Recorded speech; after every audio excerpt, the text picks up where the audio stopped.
जय हिंद दोस्तों, मैं श्री गोविंद सिंह आपका अपने चैनल यस की एस 123 टीचिंग पर आपका स्वागत करता हूं। उम्मीद है आपकी पढ़ाई अच्छी चल रही होगी।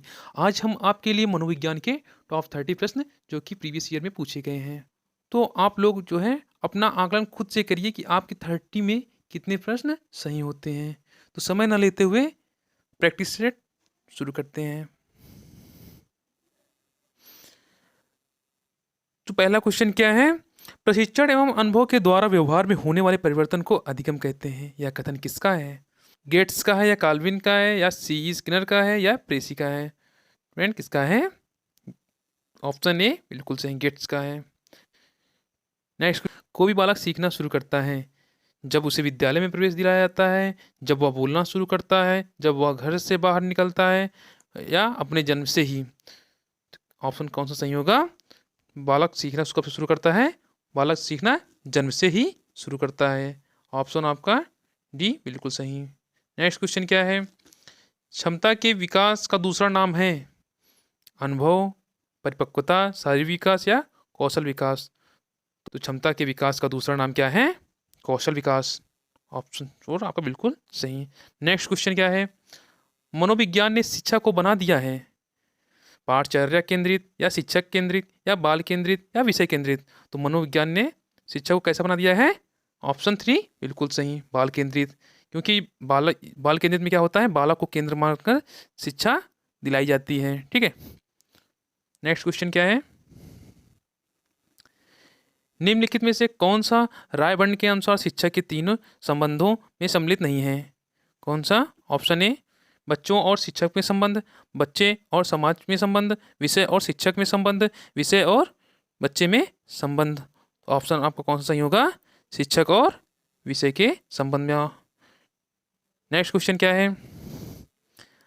अधिगम प्रतिफल का तात्पर्य है क्या है?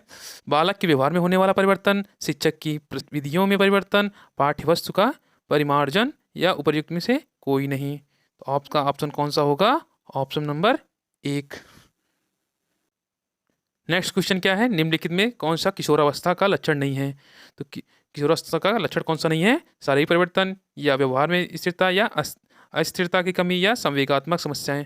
फ्रेंड, किशोरावस्था का लक्षण क्या नहीं है? व्यवहार में स्थिरता, क्योंकि इसमें व्यवहार में स्थिरता नहीं होती है। ठीक है। नेक्स्ट क्वेश्चन क्या है? शिक्षा मनोविज्ञान शिक्षक को मदद करता है, किसमें मदद करता है? बाल विकास का ज्ञान प्राप्त करने में, बाल स्वभाव तथा व्यवहार जानने में, बच्चों के चरित्र निर्माण में, या उपर्युक्त सभी के लिए। ऑप्शन कौन सा सही होगा? उपर्युक्त सभी के लिए। ठीक है। नेक्स्ट क्वेश्चन, निम्नलिखित में से कौन सा शिक्षा मनोविज्ञान के अध्ययन की वस्तुनिष्ठ विधि है? तो वस्तुनिष्ठ विधि कौन सी है? प्रयोगात्मक विधि या उपचारात्मक विधि या आत्मनिरीक्षण विधि या निरीक्षण विधि। कौन सा ऑप्शन सही होगा? आत्मनिरीक्षण विधि। आत्मनिरीक्षण विधि में क्या है? अंतर्दर्शन। अंतर्दर्शन का जनक किसे माना जाता है? विलियम वुंड का। ठीक है। इसमें जो है मस्तिष्क के द्वारा अपनी स्वयं की क्रिया का निरीक्षण ही आत्मनिरीक्षण कहलाता है। ठीक है।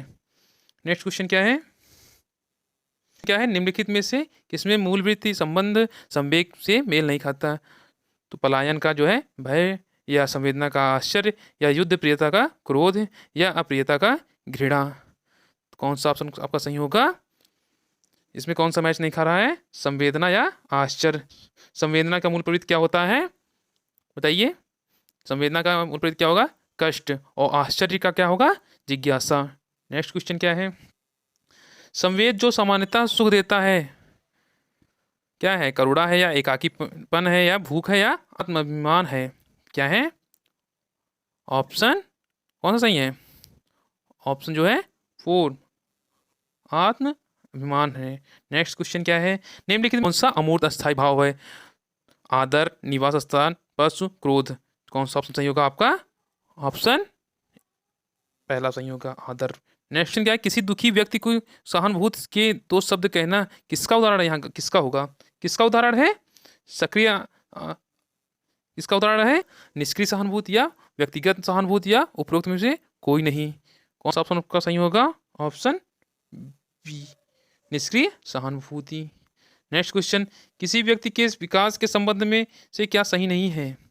विकास के संबंध में क्या सही नहीं है? यह जन्म से मृत्यु तक जारी रहता है, वृद्धि विकास का एक हिस्सा है, परिवर्तनों को देखा और मापा जा सकता है, और उपरोक्त सभी। तो कौन सा ऑप्शन सही होगा? ऑप्शन 3, परिवर्तनों को देखा और मापा जा सकता है, या जो है गलत है, या किसका है? वृद्धि का उदाहरण है। ठीक है, नेक्स्ट क्वेश्चन क्या है? स्टेनले हॉल के अनुसार किशोरावस्था वर्तमान की शक्ति और भावी आशा को प्रस्तुत करता है, या किशोरावस्था बड़े संघर्ष, तनाव, तूफान और विरोध की अवस्था है, या किशोरावस्था एक ज्वार है जो बालक की नसों में उठना शुरू होता है, या नेक्स्ट ऑप्शन क्या है? किशोरावस्था बचपन से परिपक्वता की ओर गमन है।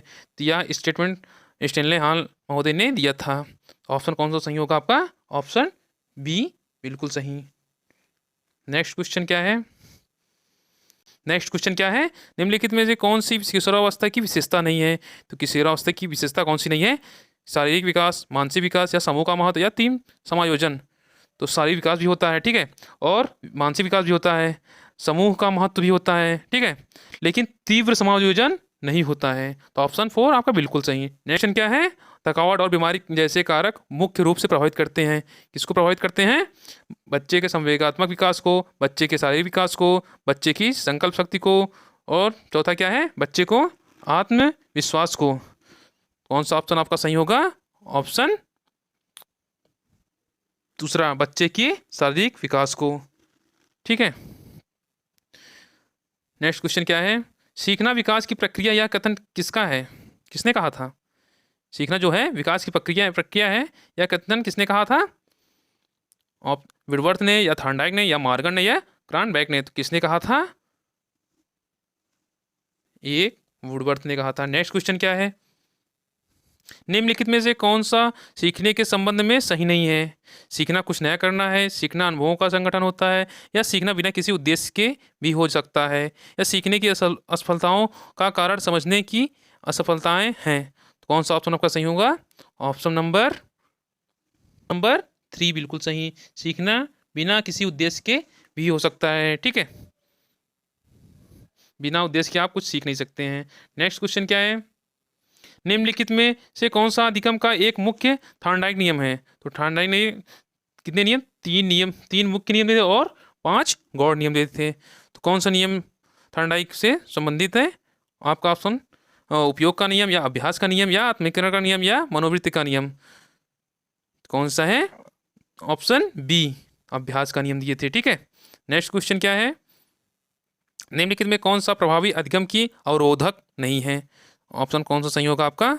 प्रेरणा का अभाव, जीवन से न जोड़ना, अधिगम परिस्थिति, या इनमें से कोई नहीं। तो कौन सा ऑप्शन आपका सही होगा? ऑप्शन तीसरा, थर्ड, अधिगम परिस्थिति। नेक्स्ट क्वेश्चन क्या है? कंप्यूटर की किस इकाई में जटिल गणनाएं करने की क्षमता होती है? किसमें होती है?